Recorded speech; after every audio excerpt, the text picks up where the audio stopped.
सेवा कर समुंड जी जिथे जर वहे पियो जाल। सेवा कर समुंड जी जिथे जर वहे पियो जाल। सवें वहन सीर में माणक मोती लाल। जे मासो मिलई माल त पूजारा पुर थी। जे मासो मिलई माल त पूजारा पुर थी। सेई पूजारा पुर थिया समुंड सेव्यो जन। सेई पूजारा पुर थिया समुंड सेव्यो जन। आंदाऊं अमीक मां जोते जवाहिरन। लधाऊं लतीफ चए लालू मजा लहरन। कान्हे कीमत तन मुल महांगो उन जो। कान्हे कीमत तन मुल महांगो उन जो। सुता उथी जाग नंड न कजे हेतरी। सुता उथी जाग नंड न कजे हेतरी। तो जो साणे भायो सो मांझा दे जो माग। ओ सुल्तानी सुहाग नंडू कंदे न लहे। सुल्तानी सुहाग नंडू कंदे न लहे।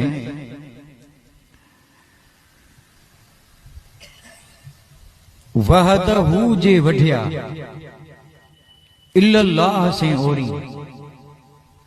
वहदहू जे वढिया इल्लल्लाह से ओरीन। हियूं हकीकत गड्यो तरीक़त तोरी। वो मारिफत जी माठ से ॾेसांदर डोरीन। सुख न सुता कॾहिं ऐं वेही न वोड़ी। वो कुलनियूं कोरीन आशिक अब्दुल लतीफ चए। कुलनियूं कोरीन आशिक अब्दुल लतीफ चए। लाइक इज्जत अज़ीम तकरीम वाजिबुल एहतराम गिरामी कदर जी वकार सादात इज़ाम मशाइख इज़ाम उलमाए ज़विल एहतराम मोहतरम व मुकर्रम सामईन किराम। अवां जी दावत ते पधारियल असांजा असांजे हिन इलाइक़े जा जेके बि जंहिं बि क़ौम जा रहबर तमाम हाज़रीन ऐं तमाम मुहिब्बीन। अल्हम्दुलिल्लाह अल्लाह तबारक व तआला जा फज़ल व करम। जलसा त अल्हम्दुलिल्लाह थींदा रहन पिया। असीं ऐं अवां उन्हनि जलसनि में शरीक बि थींदा रहूं था। पर अवां जे हिन इलाइक़े जे जलसे जो रंग ई कुझु अलॻि आहे। ऐं इहा बिल्कुलु हक़ीक़त आहे। इन में कंहिं बि क़िस्म जी का बि बनावट कोन्हे। हींअर अवां पाण ॿुधो पिए। ॾिसो 2 तकरीरूं पहिरीं थी वियूं। आकाए नेमत असांजा बुज़ुर्ग असां मथे करम फज़ल मेहरबानियूं फरमाइण वारा लूनी शरीफ़ जा जेतिरा बि बुज़ुर्ग आहिनि।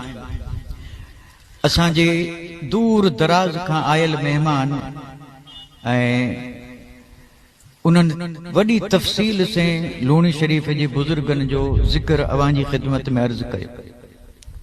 ऐं उन खां पोइ अवां पाण ॿुधो गढ़वी साहब त कमाल करे छॾी।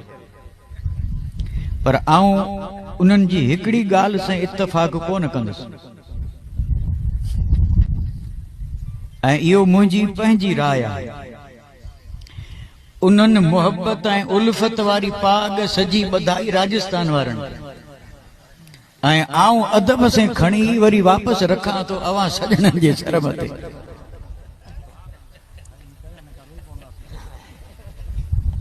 छो त इहो पंहिंजो पंहिंजो ख़्यालु आहे। भई असीं त हाणे उते रहूं था त उन इलाइक़े जा हींअर जेको हालात आहिनि उन खां वाक़िफ़ आहियूं।